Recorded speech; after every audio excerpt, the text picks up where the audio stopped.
Hey everyone, my name's Trung and my I'll be reading by myself today since my little brother's busy.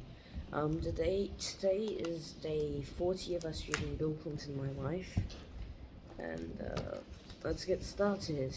Let's gonna find where we're up to. When Mother and I got to the door of my dorm room, I was taken aback.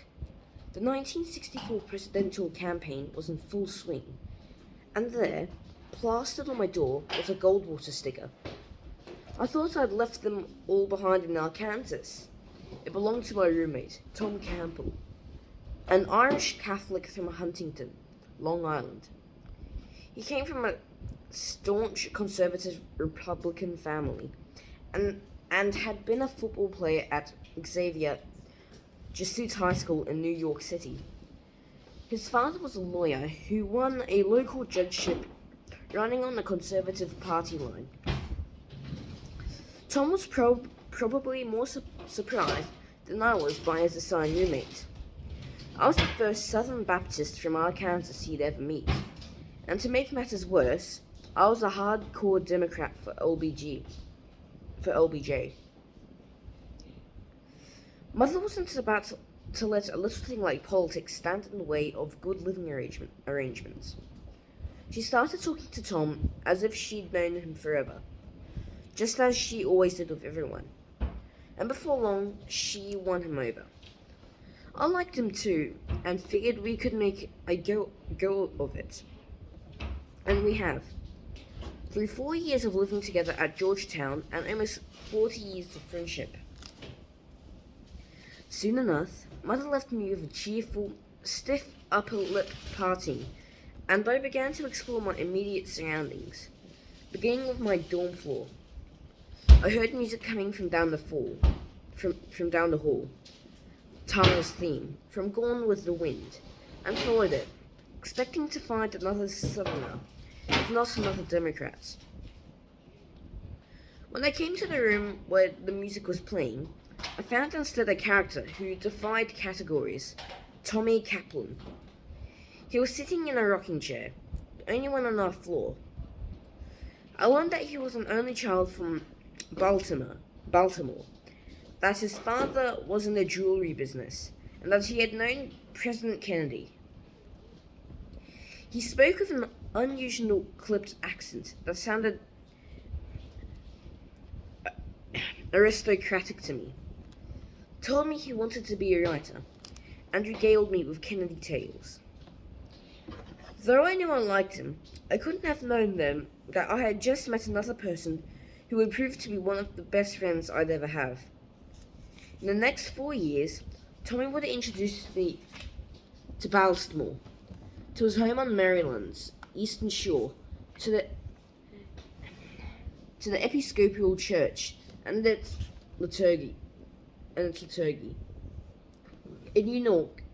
New York, to the Pierre Hotel and its great Indian curry, to the Carlisle Hotel and my first experience with expensive room service, and to the 21 Club, where several of us celebrated his 21st birthday, and to Massachusetts and Cape Cod, where I nearly drowned after failing to hold on to a barnacle-covered rock in an effort that shredded my hands, arms, chest, and legs.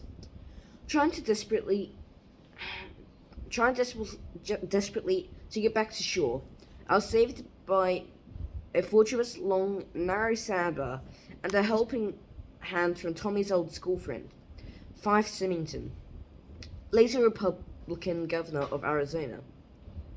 If he could have foreseen the future, he might have had second thoughts. In return, I introduced Tommy to Arkansas, Southern folkway, and grassroots politics. I think I made a good trade.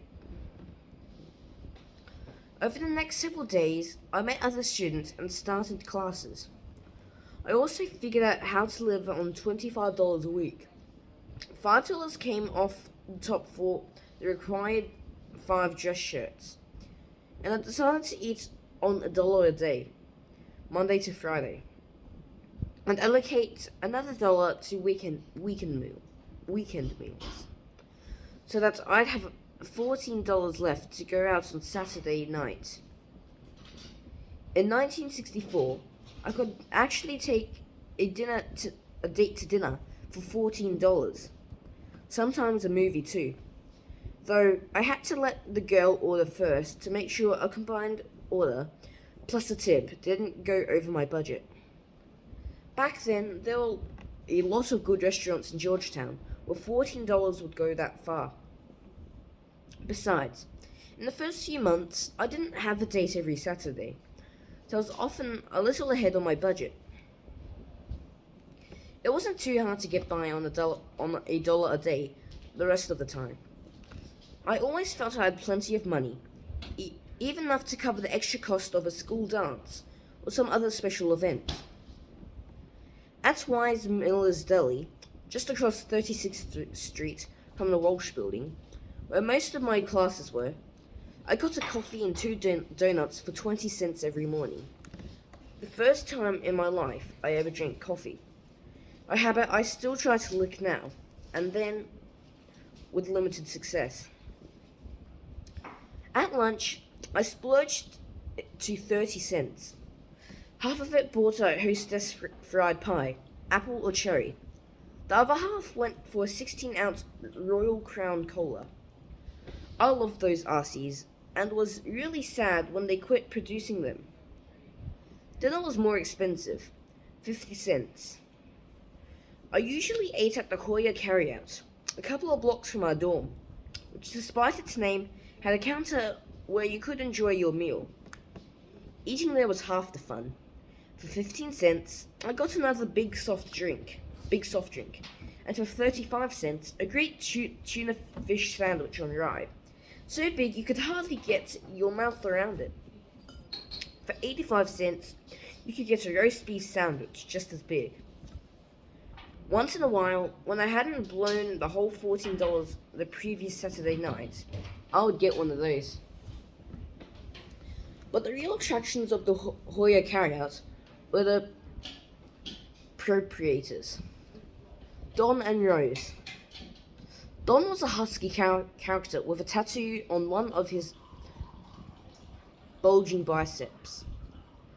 Back when tattoos were a rarity rather than a common sight on the bodies of rock stars, athletes, and hip young people. Rose had a big beehive hairdo, a nice face, and a great figure, which she showed off to good effect in tight sweaters, tighter pants, and spiked heels.